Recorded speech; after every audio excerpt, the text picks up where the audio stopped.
Hola, estamos nuevamente juntos para seguir investigando en el libro del Apocalipsis, para seguir profundizando en el libro del Apocalipsis. Y hoy vamos a detenernos en el capítulo 14 y vamos a leer el mensaje al primer ángel que está ubicado como decíamos, en el capítulo 14, en los versículos 6 y 7. Pero para ello vamos a intentar ir más allá de los símbolos. El mensaje de los tres ángeles es un mensaje muy conocido y que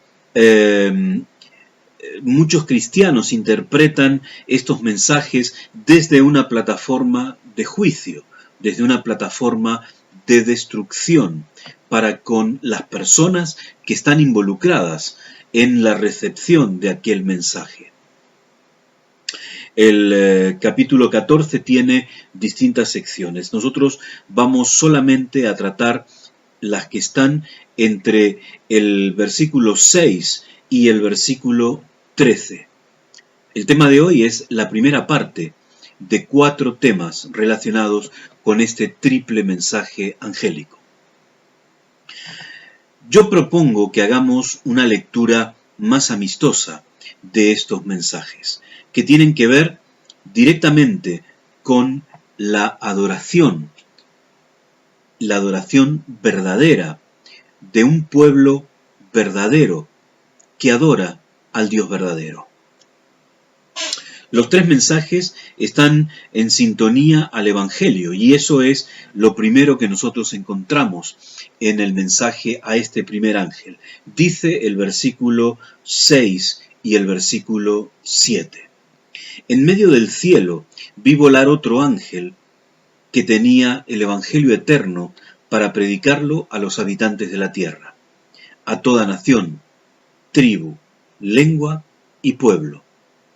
Decía a gran voz: temed a Dios y dadle gloria, porque la hora de su juicio ha llegado. Adorad a aquel que hizo el cielo, la tierra, el mar y las fuentes de las aguas. Como decía recién, nosotros podemos acercarnos a este texto desde distintas perspectivas. Una de ellas es la perspectiva del juicio, de la destrucción. Otra, la que propongo yo, es que nos acerquemos en este concepto que nos presenta el versículo 7, adoración. El mensaje que traen estos ángeles está fundamentado en el Evangelio eterno, del que nos habla el primer ángel. Y si nos damos cuenta, en este mensaje hay implicadas 2 clases de seres. Unos de ellos son los ángeles, los otros los moradores de la tierra. Una brevísima explicación de estos 2 grupos. Los ángeles son símbolo de personas que están ligadas estrechamente a la persona divina.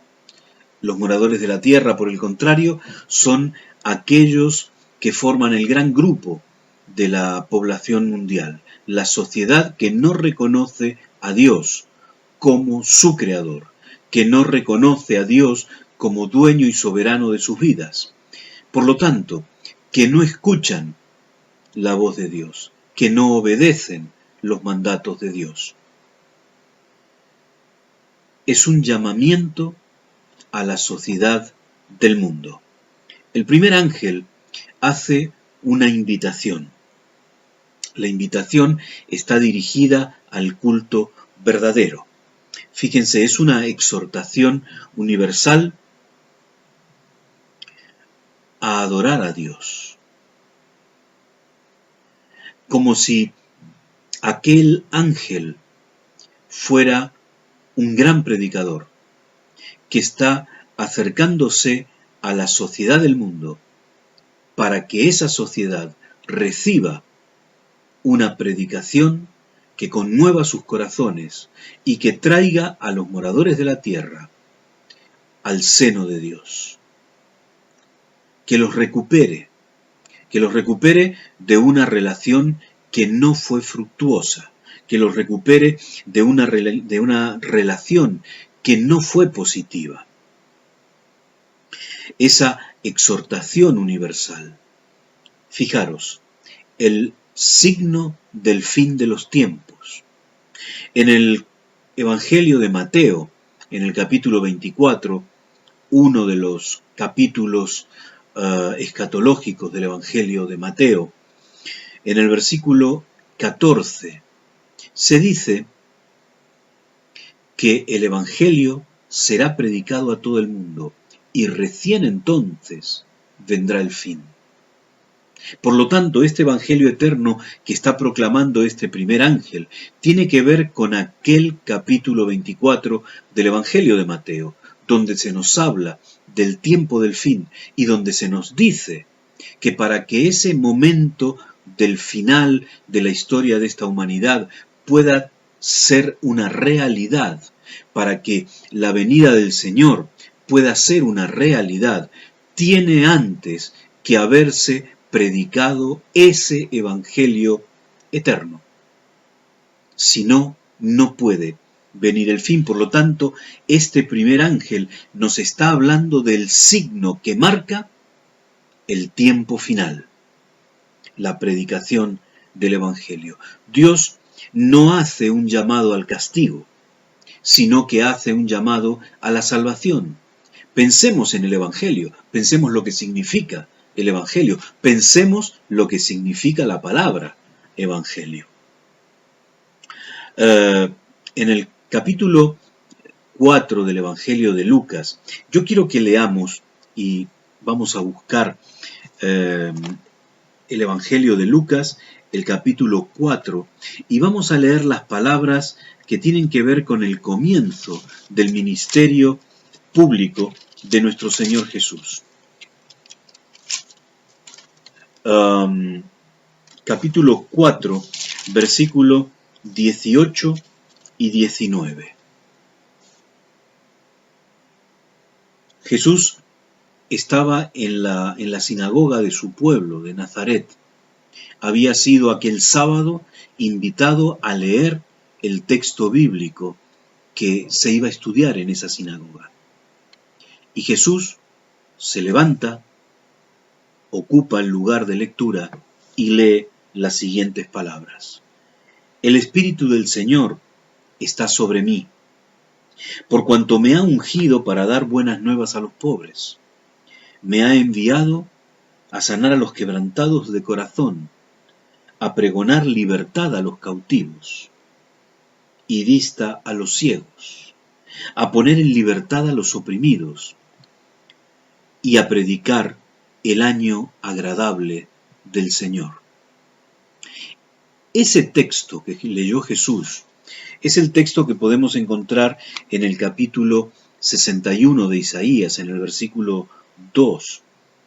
Solamente que el texto de Isaías a este año agradable del Señor le agrega el día de la venganza de Dios. Y esto es muy interesante. A mí al menos me parece muy interesante. ¿Por qué? Porque cuando nosotros hablamos de venganza, nosotros creemos en esa imagen de un Dios pagano que es vengativo. Pero la venganza en la Biblia no es ese concepto pagano. El Goel es el vengador de la familia en Israel. Es el responsable de recuperar todas las cosas perdidas por la familia. La libertad de un esclavo, de una esclava.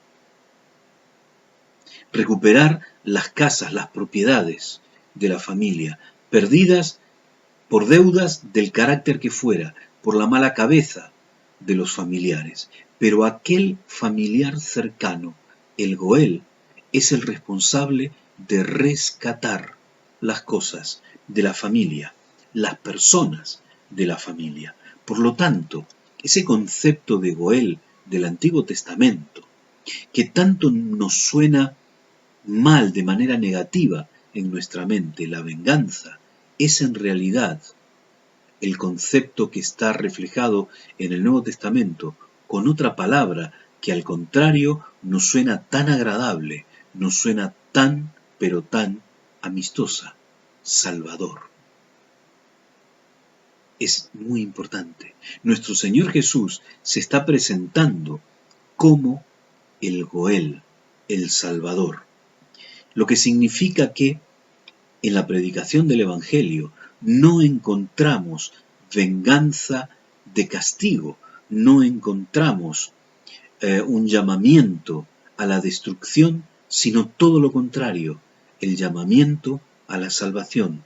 Aceptar el Evangelio es vivir en el temor de nuestro Señor Jesús, en el temor de nuestro Dios. Podemos leer otro texto del Antiguo Testamento que es sumamente revelador. En el libro de Deuteronomio, en el capítulo 10, podemos leer el versículo 20, que nos dice: a Jehová tu Dios temerás, a Él solo servirás, y a Él seguirás, y en su nombre jurarás. Lo que significa que ese Evangelio eterno, que tiene que ver con el temor de Dios, es el culto verdadero. Pensemos, reflexionemos muy seriamente en estas cosas y tratemos de seguir el mensaje de los tres ángeles más allá de los símbolos. Que tengas un buen día. Que Dios te bendiga.